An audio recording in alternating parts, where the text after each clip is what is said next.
جمعے کے لیے 3 طرح کے لوگ حاضر ہوتے ہیں۔ ابو داود حدیث نمبر 1113 ہے۔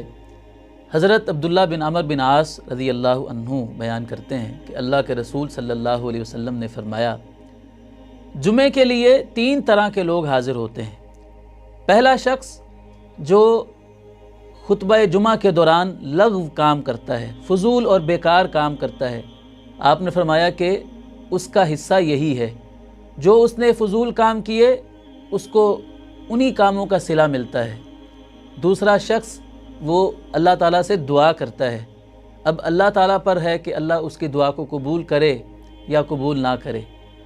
اور تیسرا آدمی وہ ہے جو خاموشی کے ساتھ خطیب صاحب کا خطبہ سنتا ہے اور گردنیں بھی لوگوں کی نہیں پھلانگتا اور کسی کو تکلیف بھی نہیں دیتا۔ تو اس شخص کے لیے اللہ کے رسول صلی اللہ علیہ وسلم نے یہ فضیلت بیان فرمائی کہ اللہ تعالیٰ پورا اگلا ہفتہ اس کے گناہوں کا کفارہ اس جمعے کو بنا دیتا ہے اور ساتھ 3 دن مزید اس کے گناہوں کا کفارہ بنا دیتا ہے، گویا کہ 10 دن کے گناہوں کا کفارہ ایک جمعے کی ادائیگی اس کا بن جاتا ہے۔